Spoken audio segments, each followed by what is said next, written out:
am inside the Apple Court House, the restoration of a original Greendale home that was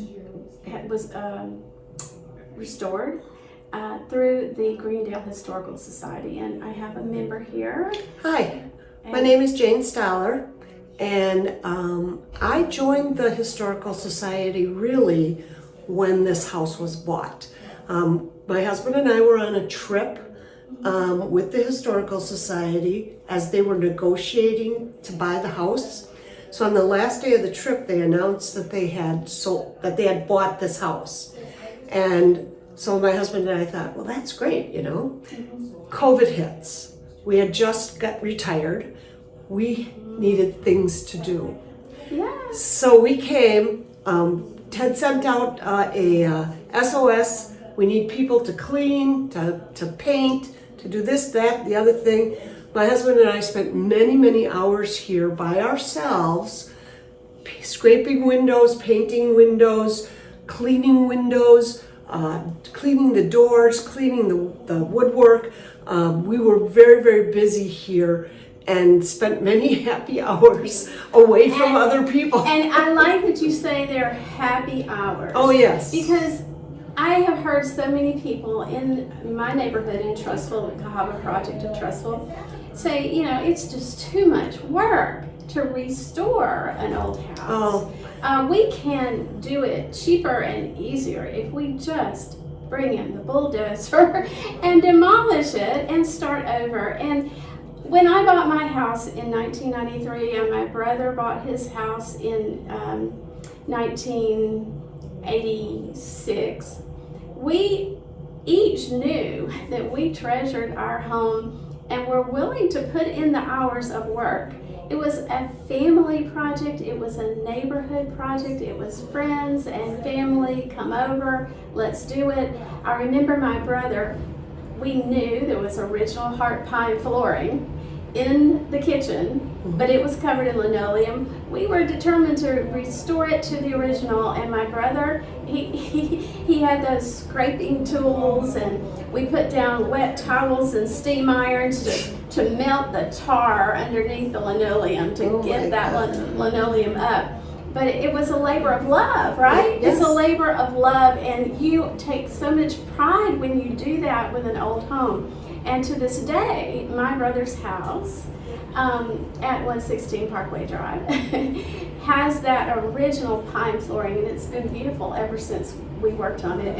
And I have the original pine flooring in my house, the original crown molding, all the features that make an old house special. So I understand the love of doing that. Yeah, well, I spent this morning with 6 other volunteers who came over. I had put out an email about 3 weeks ago that we needed to close down the backyard. Winter's coming. We have a patio set. We have things that we have outside that need to come in. Today, 6 people showed up from the community, and we worked for 1 hour.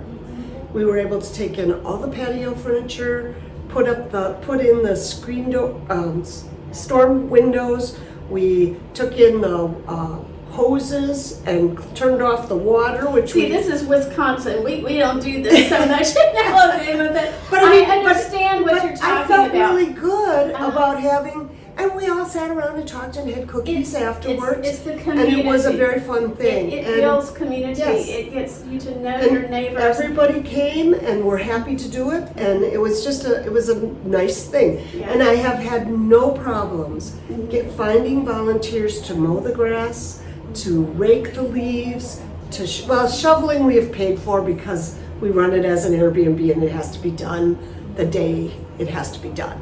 So we have had to pay for that.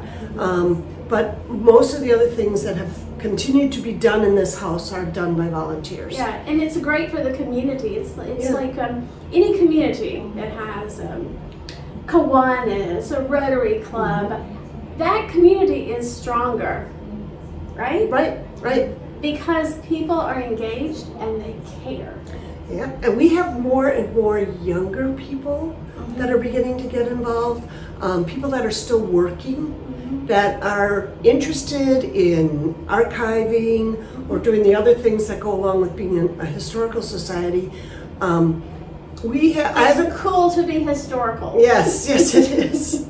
I have a very active, I'm the chairperson of the archive committee, and I have a really active group. We meet twice a month for 2 hours, and we are going through all of our old photographs, and we're trying to put them onto the Recollection Wisconsin, the Wisconsin Historical Site, and we're working on that constantly. And people love it. They come in, they love looking at the old pictures. They love trying to figure out what street is what, by looking at the house and what it looked like. I mean, we have a lot of fun with that. So. There is so much fun. Yeah.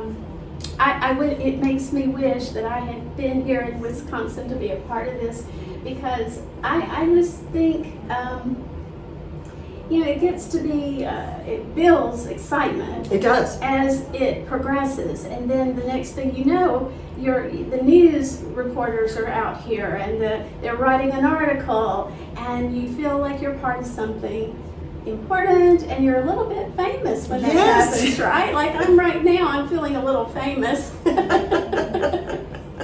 We had after we opened the house, we had 3 different magazines in the area come in and want to feature us in their publications, and they took lots of pictures. They wrote articles. One of the magazines, the Shepherd Express, did this house one month, and then the next month they went to a house that had been remodeled, and they featured that house. Yeah. So you got to see what you can do in these houses. So if you cool. are an owner, a private owner, and you've done a great job, right? That can be celebrated in magazines and news stories. Just like we now have a publication in our community called Trussville Living, and they have featured a few homes, and I have encouraged them to feature homes within the Cahaba project that have remained in character architecturally. And we have neighborhood subdivisions with beautiful houses, $1 million modern houses, but having something original sets you apart. Right. Yeah, it really does. Yeah, and I don't know if this happens to you, but a lot of people think that these houses were built after World War II. No. In the middle of the Great Depression. And here, a lot of people think that this was built after World War II for the Army guys that were coming back. So it's really interesting when they come and you say, "Oh no, this was built during the Depression," and they're like, "What?" And in Trussville, it was built before there was even a town, so there was nothing in the area. There was nothing here either. A garbage dump.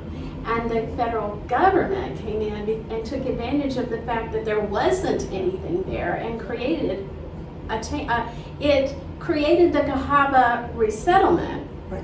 But it took 10 years before it brought in others to have stores and bank and a fire department, and I'm trying to think of other things that you need in a city. Pharmacy, the drugstores, and the barbershop, businesses that the library. Finally, there was enough population to incorporate and become a city. So the Cahaba project preceded our city. So a lot of people, if you think historically, will realize that the city of Trussville wouldn't exist without the Cahaba project, and it is the center of our community and needs to be honored in that way. And so Greendale was a little bit slightly different in that there was a village government from the start. Right. And that has created, I think it probably has created a more cohesive community in terms of understanding that the resettlement village is so key to the community. But we can get there in Trussville as well. I moved into Greendale in the 1990s, sort of like you moved in to your house. I don't live in an original. I live in one of the ranch homes. But I remember when my husband and I moved here, we would go down to Ricardo's, which is the local pizza place. And we would sit there and we would see these multi-generation families having Friday night pizza together.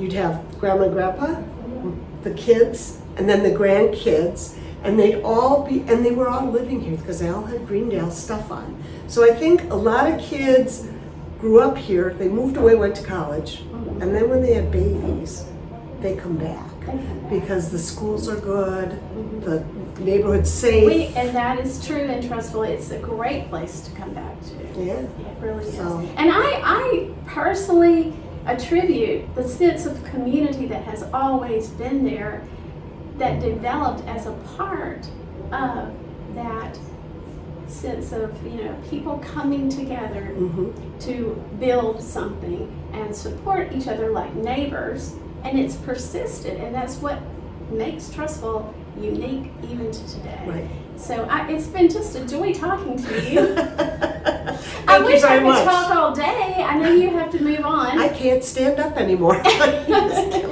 Well, my best to you, and thank you for speaking to this topic, and we will move on and Okay. to our next speaker. Thank you.